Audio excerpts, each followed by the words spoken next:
আবার সেই ৭১ সালের মতো দিল্লি থেকে নেমে আসা সরকার যেমন নিয়ে আসছিল জাতীয়তাবাদ, সমাজতন্ত্র, ধর্মনিরপেক্ষতা, তেমনি আবার এত বছর পর আমি জহুরুল ভাই যা বলে গেছে তা রিপিট করতে চাই না, আরেক এজেন্ডা নিয়ে আসছে। আইসেই এগুলি বাতিল করতে হবে, ধর্মনিরপেক্ষতা করতে হবে, এইগুলি সব উঠাইয়ে দিতে হবে এবং যুদ্ধ অপরাধীর বিচার করতে হবে। বাণিজ্য আজব সমস্ত কার্যকলাপের তারা সূচনা করেছে এবং জনগণকে, এই জনগণ সেই জনগণ যারা মুক্তিযুদ্ধ করেছে, যারা স্বাধিকারের জন্য প্রাণ দিয়েছে, আমরা বারবার জেল খেটেছি, বহু কিছু করেছি। আমাদের পাকিস্তানিদেরকে হত্যা করা, পাকিস্তানিদের বিরুদ্ধে কিছু করার উদ্দেশ্য আমাদের ছিল না। আমাদের উদ্দেশ্যটা কি ছিল? আমাদের ন্যায় অধিকার প্রতিষ্ঠা, নাগরিক হিসাবে আমাদের ন্যায় অধিকারটা প্রতিষ্ঠা। আজকে আপনারা জানেন যে বাংলাদেশের ৮২ জন মানুষ মুসলমান। তারা যদি বলে আমি ইসলামী শাসনতন্ত্র চাই, আমি ইসলামী সংবিধান চাই, সেটাই গণতন্ত্র, সেইটাই গণতন্ত্র। মেজরিটি রুল যদি গণতন্ত্র হয়, তাহলে মেজরিটি মানুষের আশা আকাঙ্ক্ষাই প্রতিফলিত হবে তার সংবিধানে। সংবিধান সেইভাবে রচিত হবে, দেশ সেইভাবে পরিচালিত হবে, শাসিত হবে। এবং আজকে আপনারা টার্কিতে দেখছেন কি হচ্ছে, হবে সময়ের ব্যাপার। আমাদের দুর্নীতি, পর্বত প্রমাণ দুর্নীতি, স্বেচ্ছাচারিতা, অনিয়ম, বিশৃঙ্খলার কারণে 1/11 হয়েছে, একথা কেউ আমরা স্বীকার করতে পারবো না। আমাদের উপরে আমেরিকা, ভারত চাপিয়ে দিয়েছে। আমরা আমেরিকারও খাই না, ভারতেরও খাই না। আমাদের উপর চাপিয়ে দেয় কিভাবে? বাঘ কখন মানুষকে আক্রমণ করে? সুন্দরবনের বাঘ যখন দেখে মানুষটা খুব একটা দুর্বল অবস্থানে আছে, তখনই বাঘ তার উপরে ঝাঁপায় পড়ে।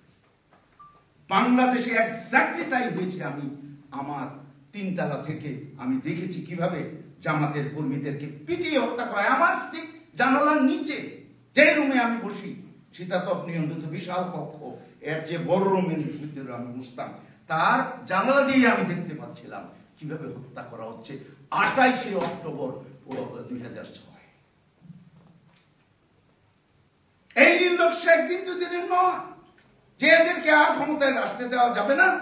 এবং সামরিক, অসামরিক, প্রতিবেশী রাষ্ট্র ভারতই বলেন আর মার্কিন যুক্তরাষ্ট্রকে বলেন, তাদের একটা বিশাল একটা নীল নকশার মধ্যে দিয়ে এটা হয়েছে। এই সুযোগটা কে করে দিয়েছে?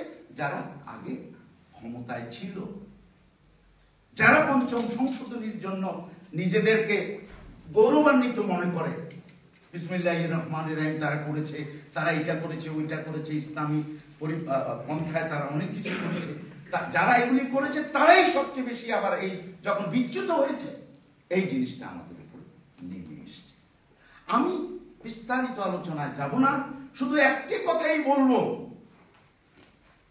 আপনারা, আমরা যারা বাংলাদেশের নাগরিক, আমরা যদি মনে করি এইভাবে দেশ চলতে দেওয়া যাবে না, এইভাবে দেশের মানুষকে নেতৃত্বের নামে বিপদগামী করা যাবে না, লক্ষ্যচ্যুত করা যাবে না, বিভ্রান্ত করা যাবে না।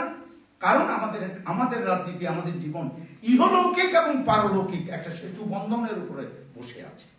এই দুনিয়াই আমাদের কাছে শেষ নয়, এই জীবনই আমাদের কাছে শেষ নয়, এই অর্থনীতি আমাদের কাছে অর্থনীতি নয়, এই শাসন আমাদের কাছে শাসন নয়। আমরা খিলাফা দেখেছি, আমরা নবী করিম সাল্লাল্লাহু আলাইহি ওয়াসাল্লামের মদিনা ডিক্লারেশন দেখেছি, তার শাসন দেখেছি, আমরা 4 খলিফার শাসন দেখেছি, তারপরে অন্যান্য খলিফাদের শাসন দেখেছি। একটা জিনিস, নদী হিমালয় থেকে নেমে আসে, বহু দেশের উপর দিয়ে, ভারত, বাংলাদেশ কিংবা নেপাল, ভুটান, বাংলাদেশের উপর দিয়ে কোথায় যায়? এটা গিয়ে পড়ে বে অফ বেঙ্গলে।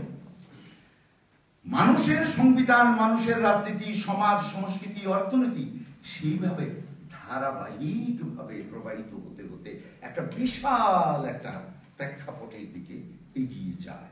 আজকে আমাদের এখানে থেমে গেলে হবে না। ন্যায় অন্যায় বোধ আমাদের মধ্যে আছে এবং এই বোধ শক্তিকে নিয়েই আমাদেরকে এগোতে হবে, এদেরকে পরাস্ত করতে হবে।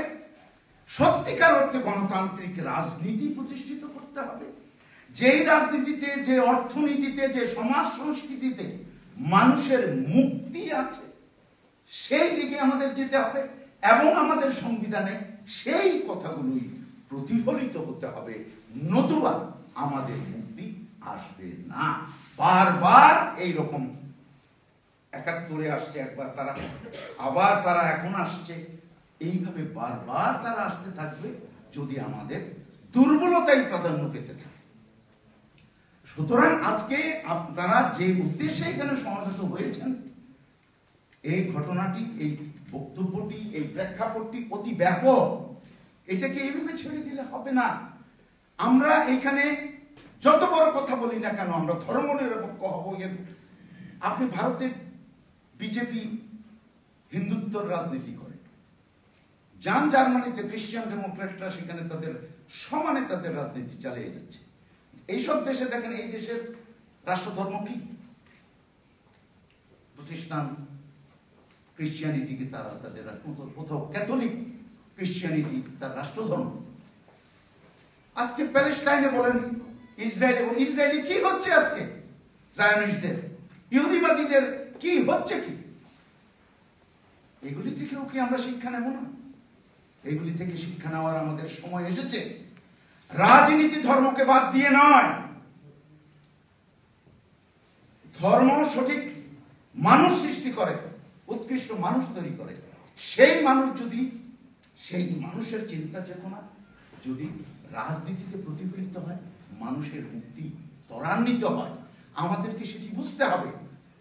আমরা বলি না যে আমরা সবাই জামাত করি, আমরা সবাই বিএনপি করি, আমরা সবাই, কিন্তু কতগুলি মৌলিক আদর্শের উপরে সংবিধান হয় এবং সেই মৌলিক আদর্শ কি কারণে?